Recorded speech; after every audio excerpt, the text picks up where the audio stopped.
अब ये शब्दों की शक्ति है। अपने पिताजी के मनोबल को भी बढ़ाइए, एक दूसरे के मनोबल को बढ़ाने का कार्य कीजिए। और खुद यदि प्रसन्न रहना चाहते हो तो दूसरों को प्रसन्न रखने की फिक्र कीजिए। जो दूसरों को प्रसन्न रखने का ख्याल रखता है ना, वो स्वयं बहुत प्रसन्न रहता है। और जो दूसरों का ध्यान नहीं देता है वो बहुत टेंशन में ज्यादा पड़ जाता है। इसलिए दूसरों को रीडिंग कीजिए और उनकी प्रसन्नता का ध्यान रखिए। हमारे पास में अमेरिका से फोन आता है हर महीने में 2 बार। एक भक्त हमारे हैं हेमंत वैद्य। वैद्य तो नहीं है, दवाई ववाई तो कुछ मालूम नहीं है, लेकिन उनके कुल का गोत्र है वैद्य। उनकी पत्नी का नाम नलिनी वैद्य है। सिर्फ एक बार मिले हैं, टीवी में प्रवचन सुनते हैं, लगाते फोन तो हर हफ्ते में है पर बात नहीं होती। पर महीने में 1 बार बात मैं करता हूं, क्योंकि मैं व्यस्त बहुत रहता हूं। लोग सोचते साधु हो गए तुम, काहे को व्यस्त हो। साधु हो गए, लेकिन कामचोर निकम्मे साधु होते तो व्यस्त नहीं रहते, तो मस्त रहते, फोकटम घूमते रहो। लेकिन हम बहुत प्लानिंग से समाज के सुधार के लिए और घर घर में फैली हुई अशांति को दूर करने के लिए अपना हमारा शेड्यूल बहुत टाइट हो जाता है। तो उनसे जब बात होती है तो एक बड़ी मजेदार बात वो कहते हैं। वो कहते हैं गुरुदेव आपकी प्रसन्नता सदैव बनी रहे, इसी में हमारा कल्याण है। और आप स्वस्थ रहें तो पूरी दुनिया को प्रवचन सुनाते रहेंगे। और आप हमेशा खुश रहें तो हम लोग भी खुश होते रहेंगे। गुरुदेव आप नाराज तो नहीं हैं हमसे? तो मैंने कहा नहीं नाराज हूं। क्यों नाराज होऊंगा? बोले गुरुदेव आप सब भक्तों पर प्रसन्न रहना, ताकि आपकी एक प्रसन्नता से करोड़ों के चेहरे पर प्रसन्नता आती है। और आप खुश रहोगे तो करोड़ों आत्माएं खुश रहती हैं। मैं 15 साल से हंसा नहीं था, पति पत्नी दोनों चिंता में रहते थे, और आपका प्रवचन सुना और आपसे फोन में बात हुई तो इतना हंसा हूं कि 15 साल की हंसी एक ही बार में पूरा कर लिया। बहुत आनंद आया है। दुनिया के झमेले हरगिज कम न होंगे। गौर करना इस बात। तो दुनिया के झमेले हरगिज कम न होंगे। ये झमेले कम होने वाले नहीं हैं ब्रजेश कौरव, लेकिन अफसोस बस यही है, अफसोस है। झमेले कम हो ना हो कोई बात नहीं, झमेला बढ़ने दो। पर एक अफसोस है, वो ये है कि झमेले कम नहीं होंगे, इस बात का अफसोस नहीं है। पर अफसोस ये है झमेला झेलने वाले ही कम हो जाएंगे।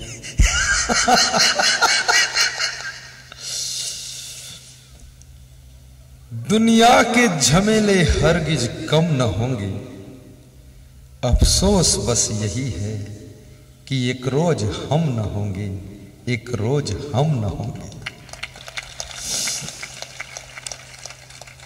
बड़ी कठिन बात है।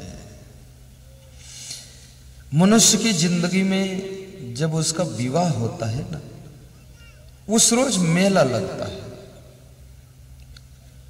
जीवन में एक बार मेला लगता है और दोबारा मेला लगता है वो मृत्यु में लगता है।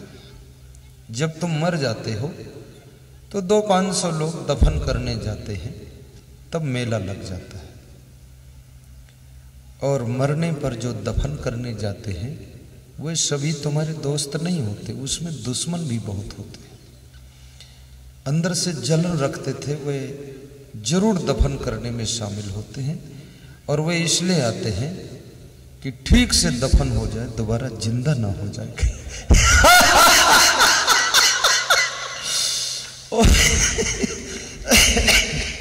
मैं भी 2-4 लोगों को दफन किया तो उसमें देखा लोगों का भाव। तो एक एक लकड़ी लेकर बैठते हैं सभी लोग, और जब चिता जलती है तो उसमें एक एक लकड़ी और फेंक देते हैं। ऐसे तो उसमें एक ट्राली भर लकड़ी लगी है जलने के लिए, उतने में ही जल जाएगा, बचेगा नहीं, बचने वाला है ही नहीं। लेकिन फिर भी वो जितने लोग गए हैं वे सोचते हैं जो कसर रहे तो हम भी एक लकड़ी डाल देते, पूरा फूंक दो इसको। तो ये दूसरा मेला तुम्हारी मृत्यु के बाद लग जाता है। और जीवन में एक मेला लगता है, वो केवल जब तुम्हारा विवाह होता ना, उस समय मेला लगता है। उस समय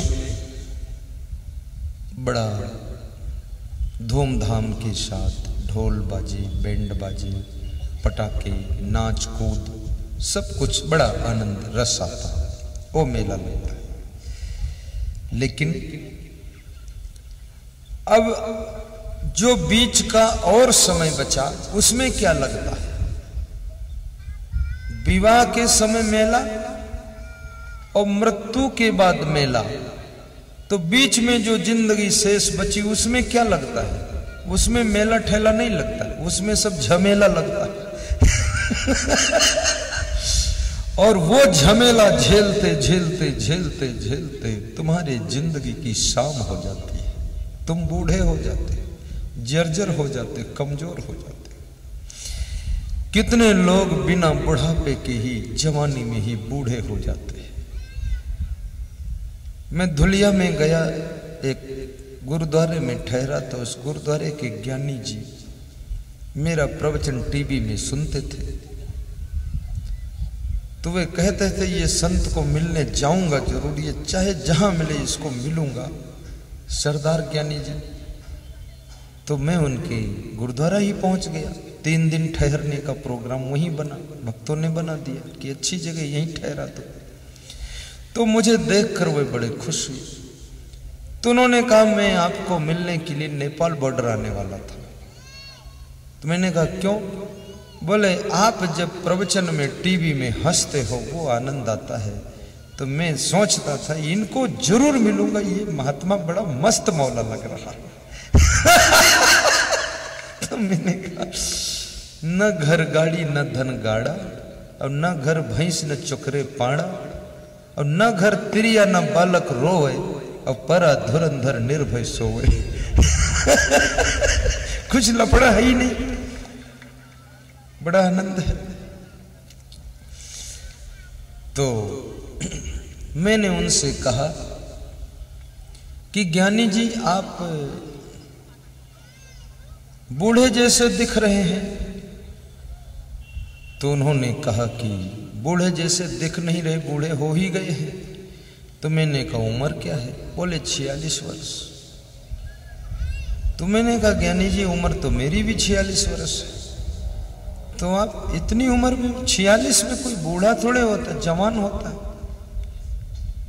बोले ये गुरुद्वारे का झमेला, इस झमेला में पढ़कर हम जवानी में ही बूढ़े हो गए। तो मैंने कहा यहाँ क्या झमेला है? तो उन्होंने कहा यहाँ बहुत से बोर्ड मैंने लगाया है कि बीड़ी पीना मना है, सिगरेट पीना मना है, पान खाना मना है, दारू पीना मना है। कोई बोर्ड वार्ड पढ़ता ही नहीं है, सब यहीं आकर खाते पीते रहते हैं। हम हर समय डांटते ही रहते उनको। तो डांटते डांटते उसी टेंशन के झमेला में हम बूढ़े हो गए। ज्यादा दूसरों को डांटने वाले लोग बहुत कम उम्र में बूढ़े हो जाते हैं। इसलिए ये बहुत बड़ा घाटे का सौदा है। बहुत डांटने की आदत भी मत बनाना, नहीं तो आपकी जवानी बुढ़ापा में बदल जाएगी। और खुश रहने वाले लोग बुढ़ापे में भी जवान जैसे दिखाई देते हैं। मैं आपसे निवेदन करूंगा, ये दुनिया तो सुधरेगी कि नहीं सुधरेगी, लेकिन कहीं इसको सुधारने के चक्कर में आप खुद न बिगड़ जाना। इस बात का जरा ख्याल रखना, अपनी जिंदगी को संभाल लेना और अपनी स्थिति को, कंडीशन को संभाल कर रखना, कहीं जवानी में ही बूढ़े जैसे न हो जाना।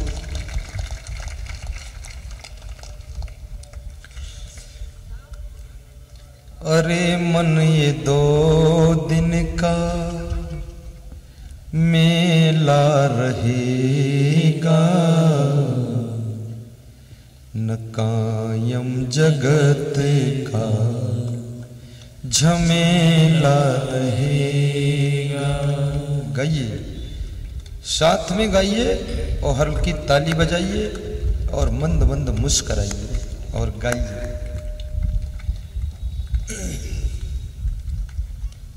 हमारे साथ में बैठकर हंस लो, मुस्कुरा लो, बाकी इसके बाद तो रोना ही रोना है। बहुत दुख है। किसी गांव में एक दुल्हन विदा हो रही थी, तो दुल्हन जिसकी लड़की थी ना, उसके माँ बाप रो रहे थे और वो लड़की भी रो रही थी। तो गांव के लोग दूल्हा दुल्हन को देखने गए, तो एक बच्चा भी देखने गए। तो बच्चा अपने बाप का कुर्ता पकड़कर नीचे खींचता था। तो बाप ने कहा, तू कुर्ता क्यों खींच रहा मेरा? बोले, मुझे न दूल्हा दिख रहा न दुल्हन दिख रही, मैं छोटा हूं। अरे बोले, तू थोड़ा तसल्ली कर, 15 साल बाद तो खुद ही दूल्हा बनेगा। बोले, दिखा दो पहले दूल्हे का हाल, फिर दूल्हा बनूंगा, तब ठीक रहेगा। तो बाप ने उसको अपने कंधे पर बिठाया और कंधे पर बिठाकर उसकी लंबाई बढ़ा दी और कहा, अब देख लो बेटा दूल्हा दुल्हन को। तो जब उसने देखा तो उसके मन में प्रश्न खड़े हो गए। उसने कहा, पिताजी, ये दुल्हन क्यों रो रही है? बोले, इसका आज माँ बाप से वियोग हो रहा है, ये ससुराल जा रही है, ये अब इस घर की नहीं रह गई, इसका घर अब दूसरा हो जाएगा, इसलिए माँ बाप की बिछड़न में रो रही है। अच्छा, तो पिताजी ये इसके माँ बाप क्यों रो रहे हैं? बोले, वो इसलिए रो रहे हैं कि उन्होंने इस बेटी को बड़े लाड़ प्यार से पाला था, आज उस बेटी को ससुराल भेज रहे हैं, दूसरे के हाथों में दे रहे हैं, तो बेटी का वियोग सह नहीं हो रहा है, इसलिए वो रो रहे हैं। तो बोले, ये जो दूल्हा का बाप है ये क्यों रो रहा है? बोले, ये इसलिए रो रहा है कि इसको यहां बहुत सम्मान मिला, समधी बनकर आया और बहुत आदर मिला और बहुत दहेज मिला और बड़ा प्यार मिला, सम्मान मिला। अब विदाई हो रही तो इसके भी करुणा आ गई, रो रहा है। तो बोले, पिताजी ये दूल्हा ये क्यों नहीं रो रहा है? ये बहुत खुश है, ये रोता नहीं है। बोले, बेटा ये आज नहीं रोएगा, अब कल से ये जिंदगी भर रोता रहेगा।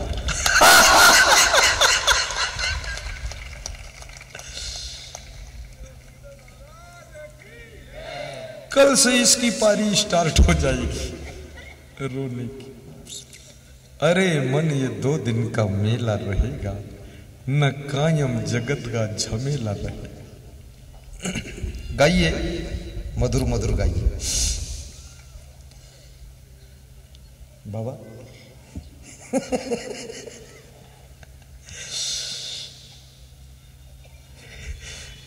अरे मन ये 2 दिन का मेला रहेगा, न कायम जगत का झमेला रहेगा। अरे मन ये 2 दिन का, गाइए गिरावली के बंसल साहब, न कायम जगत का झमेला रहेगा। छूटेगी संपत्ति यहाँ की यहीं पर, छूटेगी संपत्ति यहाँ की यहीं पर, तेरे कमर में ना धेला रहेगा, तेरे कमर में ना धेला रहेगा।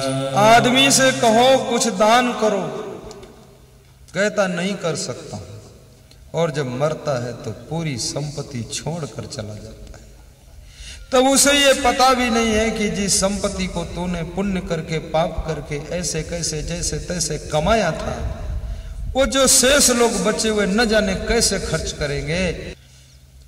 कोई प्रोग्राम कर रहा हो, मदद करना, सहयोग करना, क्योंकि ये प्रोग्राम कोई स्वार्थ का नहीं है, शादी का नहीं है, विवाह का नहीं है, घरेलू प्रोग्राम नहीं है, ये समाज के कल्याण का है, देश के सुधार का प्रोग्राम है, जन जन के जीवन के दुख मिटाने का प्रोग्राम है। ये ऐसा प्रोग्राम है कि जिंदगी धन्य बनाने का प्रोग्राम है, और इसमें जो सहयोग देगा उसका जीवन भी बहुत धन्य हो जाएगा। अभी ये जो जय बोल रहे, ये बनारस के पास से आए हैं। ये बहुत ज्यादा धनवान आदमी नहीं है, लेकिन ये भी सहयोग राशि लाए हैं। ये डब्बा गोलक, कुम्हार की मिट्टी की गोलक, और इनका श्री श्रवण कुमार, पता बनारस यूपी, और इसमें रोज कुछ कुछ दान डाल कर लाए हैं कि उज्जैन आश्रम में हमारे तरफ से भी कुछ जमीन खरीद कर आश्रम बना देना। गिलहरी ने भी, राम भगवान जब रामेश्वरम नाथ का सेतुबंध बना रहे थे तो गिलहरी ने रेत में अपनी पूंछ को लपेटकर और वहां रेत झाड़ दिया, तो भगवान ने अंगुलियां रखकर आशीर्वाद दिया। उसकी पीठ पर आज भी अंगुलियां बनी हैं। गिलहरी ने कहा, बहुत ज्यादा पत्थर तो नहीं ढो सकती हूँ, कमजोर हूं, पर रेत के कण लाकर तो डाल ही सकती हूँ। ऐसे ये रेत का कण लाकर डाला है कि गुरुदेव आश्रम बने। और वो रामेश्वरम बाबा सेतु बंधु बना, और उस पर रामादल क्रॉस हुआ और लंका पर विजय मिली। बजा डंका, मिटा शंका, लंका पे चढ़ जाओ वीरों। लंका जीत ली गई, और भगवान राम के अंदर इतना त्याग है कि लंका पति रावण को वध करने के पश्चात विभीषण को राज तिलक कर देते हैं। मन में ये लालच नहीं आता है कि लक्ष्मण का राज तिलक कर दूं, लंका भी अपनी ही रहनी चाहिए। विभीषण को राज तिलक किया, और तिलक लगाने के लिए वहां चंदन वंदन तो था नहीं, तो समुद्र किनारे की रेत उठाकर वही मस्तक में लगा दिया कि जाओ। विभीषण ने कहा, प्रभु लंका भ्रमण कर लीजिए। राम ने कहा कि देखने की भी इच्छा नहीं है, अब मेरा यहाँ का कार्य समाप्त हो चुका है, अब अयोध्या वापस लौटने का समय आ गया है। विभीषण राज्य करो, निष्कंटक रहो, अब तुम्हारा भी कांटा साफ हो गया, और साधु संतों को सताने वाले राक्षस भी साफ हो गए। अब मैं अपनी अवध को वापस जा रहा हूँ। मेरी माँ कैकेयी, कौशल्या, सुमित्रा मेरा इंतजार कर रही है, और इस अभियान में मेरे पिता परलोक चले गए, मैं वापस नहीं लौटा। अब मैं अपने माँ के पैर छूऊंगा, अब यहाँ नहीं रुक सकता हूँ। भगवान राम लंका नगरी, सोने की लंका, उसका भी लालच नहीं करते हैं। आज का आदमी सोने के कुंडल भी किसी के पास जाए तो खींच ले जाता है। ये कितना गिरा हुआ आदमी है। तुम उस भगवान के देश के निवासी हो राम, जो सोने की लंका का भी लालच नहीं करते हैं, तुम एक सोने के कुंडल का लालच करते हो। ये भगवान राम का सम्मान बढ़ाते हो कि घटाते हो? अरे सोने का हार हो, उसके प्रति भी मन नहीं फिसलना चाहिए, उसका त्याग करना चाहिए, तब राम के देश के तुम निवासी कहलाओ।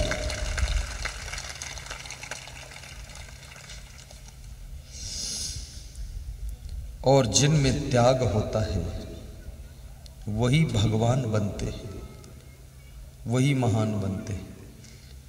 और ये बहुत लालची लोग जो दूसरे का सेकंड हैंड चप्पल भी चुरा ले जाते हैं ये क्या भगवान बनेंगे। अभी यहाँ पर कितने लोग तो अपने अपने चप्पल लेकर बैठे, सामने रख के बैठे, और जब मैं कोई मंत्र बोलता हूँ तुम्हें हो माता च पिता तुम्हें हो, तो वे चप्पलों से कहते तुम्हें हो माता च पिता तुम्हें। वो जानते हैं पीछे छोड़ दूंगा दोबारा नहीं मिलने वाला।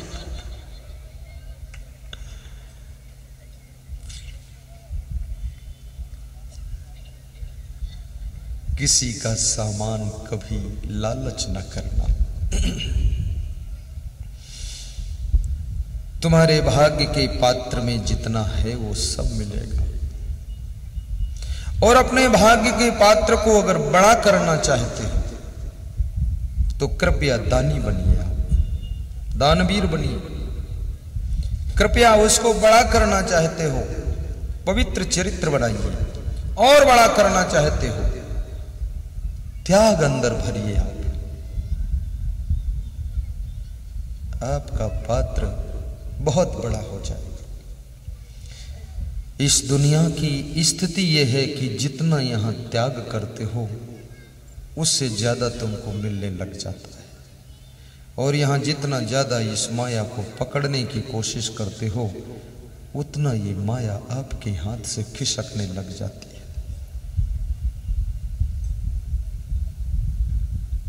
और दान कहां करना चाहिए? दान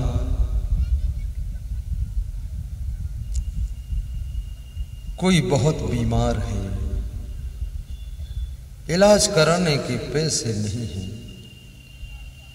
उसके जीवन को बचाने के लिए योगदान कीजिए जो बन सके, इससे बहुत बड़ा पुण्य होगा। किसी की कन्या का विवाह नहीं हो रहा है, उसमें मदद कर दीजिए, उसको अच्छा वर ढूंढवा दीजिए, सहयोग कर दीजिए, ये बहुत बड़ा पुण्य का काम है। और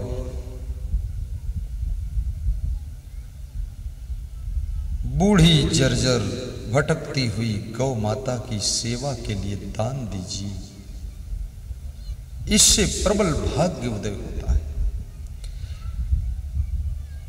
कोटा शहर राजस्थान के हमारे भक्त ओम प्रकाश CID विभाग में सर्विस करते हैं, पुलिस विभाग। मेरे आश्रम आते हैं, बड़े प्यारे भक्त हैं, भंडारा भी करते हैं, पुलिस में सर्विस। तो उन्होंने बताया कि एक ज्योतिषी ने मेरा हाथ देखा, तो उसने कहा आपका तो एक्सीडेंट होने वाला है और ज्यादा चोट आएगी और बचने की उम्मीद भी कम है। तो उनके अंदर थोड़ा भय व्याप्त हो गया कि एक्सीडेंट होगा, शंका बैठ गई। तो बोले कि मैं सर्विस पे जा रहा था, मुझे प्यास लगी थी, तो एक हैंडपंप लगा था, तो वहां मैं पानी पीने गया, तो पानी पिया, और फिर पीकर जब खड़ा हुआ तो देखा कि बहुत सी गायें दौड़ती हुई हैंडपंप की ओर आ रही है। तो मैंने लोगों से पूछा ये गायें इधर दौड़ती हुई क्यों आ रही, ये मारने के लिए तो नहीं आ रही? तो लोगों ने बताया मारने नहीं आ रही, हैंडपंप के पास में जो गड्ढा है उसमें थोड़ा जल भरा है, तो उस जल को पीने के लिए आ रही है, गाय प्यासी है, गर्मी का महीना है। तो उन्होंने कहा कि फिर वे जब गायें दौड़ कर आई और पानी पीने लगी, तो दौड़ इसलिए रही थी कि जो गाय पहले पहुंच जाएगी वो पानी पी लेगी, जो पिछड़ जाएगी उसको नहीं मिलेगा, गड्ढे का पानी खत्म हो जाएगा। तो उस ओम प्रकाश जांगिड़ पुलिस अधिकारी ने बताया कि मैंने हैंडपंप का हत्था पकड़ा और 3 घंटे तक मैं हैंडपंप चलाता रहा और गड्ढे में पानी भरता रहा और सब गायों को पिलाया, और उसके बाद मैं बैठकर गाड़ी में चला और रास्ते में मेरा एक्सीडेंट हो गया। बाह में चोट आई, थोड़ा बेहोशी हुई, हॉस्पिटल पहुंच गया, 2 घंटे में होश आया। हॉस्पिटल में। मैंने कहा ज्योतिषी की बात सत्य है, लेकिन चोट कम क्यों लगी और मरे क्यों नहीं? 1 महीने में बिल्कुल ठीक हो गया और सर्विस पर जा रहा था और ज्योतिषी फिर मिला। उसने कहा एक्सीडेंट हुआ कि नहीं हुआ? बोले हुआ तो, लेकिन हल्का हुआ। बोले हल्का क्यों हुआ? पूरा होना चाहिए था, आपकी रेखा बता रही। तो बोले फिर से रेखा देख लो। तो ज्योतिषी ने रेखा देखा, कहा ये तो रेखा आपकी जीवन रेखा जुड़ गई है। ये जुड़ी कैसे? क्या इस पीरियड में कोई पुण्य का काम किया तुमने? तो उन्होंने कहा और तो कुछ नहीं किया, लेकिन गायों को पानी पिलाने के लिए 3 घंटे हैंड पंप खूब चला चला कर पानी पिलाया। बोले गौ सेवा के पुण्य से तुम्हें चोट भी कमाई और एक्सीडेंट हल्का हो गया और तुम बहुत बहुत बच गए। ये गौ सेवा का पुण्य भी बहुत बड़ा होता है। ऐसे तो जीव दया और आत्म पूजा कहीं कबीर धर्म नहीं दूजा। और मां की सेवा से तो बहुत भारी पुण्य होता है। मां की सेवा, और मां की सेवा करना गौ सेवा से भी कठिन है। और जो बालक अपने मां की सेवा करता है बड़ा पुण्य आत्मा होता है। जो बेटी ससुराल जाने के बाद भी अपने मां के प्रति प्यार स्नेह रखती है, वो बेटी केवल बेटी नहीं है, वो देवी का रूप होती है। याद रखना, हमारा हृदय संवेदना से भरा होना चाहिए, करुणावान होना चाहिए और मां के लिए दिल पिघलना चाहिए, अपने पिता के लिए दिल द्रवित होना चाहिए। कितने कष्ट उठाकर, दुख उठाकर तुम्हारा पालन पोषण किया है और वह शरीर की रक्षा तुम्हारी कर चुके हैं। अब बुढ़ापे में उनको सहारा देना, यदि उनको आपने छोड़ दिया, मुख मोड़ दिया, इससे बड़ा और पाप क्या हो सकता है। गुरु की सेवा बहुत बड़ी सेवा है। गुरु में माता पिता देवी देवता सब समा जाते। जैसे हाथी के पांव में सबके पांव समा जाते हैं, ऐसे गुरुदेव में सब देवी देव समा जाते हैं। और गुरुदेव की जो सेवा भक्ति करेगा वो अपनी मां से भी प्रेम करेगा, क्योंकि गुरुदेव यही तो सिखाते हैं। गुरुदेव तो रोज मिलने वाले नहीं है, उनकी ट्रेनिंग ही यही है कि मां के चरण छू लेना। प्रातः काल उठ के रघुनाथा, मात पिता गुरु नाम ही माथा। गाइए, बोलिए। प्रातः काल उठ के रघुनाथा, मात पिता गुरु नाम ही माथा। माता पिता और गुरु का सम्मान, सत्कार, स्वागत, सेवा वही कर सकता है जो लोभ को जीत सकता है, क्रोध को जीत सकता है, अभिमान को जीत सकता है। कामी, क्रोधी, लालची, इनसे सेवा नहीं होती। ये तो बड़ा गणित लगाते रहते हैं, मैथमेटिक में प्रवीण होते, सेवा शास्त्र में फेल हो जाते।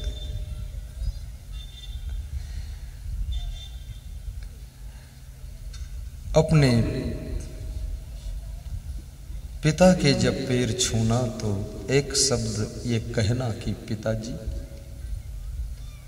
संकोच ना करना, जो उचित समझना तो मुझे कुछ मार्गदर्शन भी दे देना। मां से भी कहना बेटे बहू दोनों उनके पैर छू लेना, और मां से बोलना बंद मत करना। और तुम कितने बड़े हो जाओ, मां तो मां है, वो तुमको उसी रूप में देखे। वाह वाह। मैंने सुना है कि इकलौते बेटे को कोई मां पालन पोषण कर रही है, पालन पोषण करके जवान कर देती है और बेटे को उच्च शिक्षा दिलाकर वो बेटा IAS अफसर बन जाता है, DM बन जाता है। DM बनता है, उसकी शादी भी अच्छे घराने से हो जाती है। और जब उसकी वाइफ घर में आती है ना, तो अपनी सासू को देखती है, तो सासू की एक आंख नहीं थी, सासू कानी थी। कानी सासू को देख करके बहू रानी को बड़ी हैरानी हो गई कि काना और कानी, इनको देखने से अपशकुन हो जाता है, ऐसा लिखा हुआ है, ज्योतिष कहती है। पर मैं कहता हूं शकुन और अपशकुन ये सब आडंबर होता है, ये कुछ नहीं होता। तुम कहीं उठकर चल देते हो, कोई छींक देता है तो कहते हो अपशकुन हो गया, अब काम बिगड़ जाएगा। छींकने से कहीं काम बिगड़ता है, पर तुम विवेक नहीं करते हो। कई बार कोई नहीं छींका फिर भी काम बिगड़ चुका तुम्हारा, तो कैसे बिगड़ा? तुम काम के लिए जा रहे हो, बिल्ली रास्ता काट गई, तुम कहते हो आज बिल्कुल काम बिगड़ेगा। और बिल्ली से पूछो कि उसका रास्ता तुम जैसे कितने मनुष्यों ने दिन भर में काटा है, तो बिल्ली का कितना काम बिगड़ेगा। उसको खाने को चूहे मिलेंगे आज कि नहीं मिलेंगे? तुम कैसे मानते हो बिल्ली रास्ता काट गई, न्योला रास्ता काट गया? ये सब अंधविश्वास में मत पड़ो। और वह बालक अपनी मां से बहुत प्रेम करता है और बचपन में ही उस बालक के पिता परलोक जा चुके हैं। अकेली मां बेटे का पालन पोषण गरीबी में कर रही है, मजदूरी करके। अपने माता पिता गार्जियन की तकलीफों को भी देखना, किन किन मुसीबतों को उठाकर उन्होंने मकान खड़ा किया है, किन किन कष्टों को सहकर कर्जा लेकर के गाड़ी लाए हैं, और किन किन व्यथाओं को झेल करके दुकान खड़ी कर पाए हैं। अब तुम जब अंग्रेजी बोलते हो ना, तो माता पिता घायल हो जाते हैं कि मेरे दुख दर्द को देखता ही नहीं है। उनकी तकलीफों को भी देखना। बहू थोड़े दिन तो कुछ नहीं कहती है, फिर जब अपने पति को कंट्रोल कर पाती है, देखिए सारा जमाना कंट्रोल का ही है। किसको कौन कंट्रोल कर पाता है? जब उसके कंट्रोल में पति आ गया, तो पति को उसने सलाह दिया कि शहर में रहो, आप DM हो, ये गांव देहात में क्या रहना है। और मुझे सबसे बड़ा दुख है कि आपकी माँ कानी है, सवेरे सोकर उठती हूँ उसी का मुंह देखती हूँ, ये कितना बड़ा दुर्भाग्य होगा हमारे लिए। तो उसका जो पति DM था उसने कहा मेरी माँ कानी है, और मैं कानी को रोज देख देख करके, कानी का दूध पी करके और कानी के हाथ का भोजन खा करके DM बन गया, मेरे लिए इतना बड़ा शुभ शकुन हो गया, और तू कानी को देखकर क्यों हैरानी करती? उसने तर्क दिया।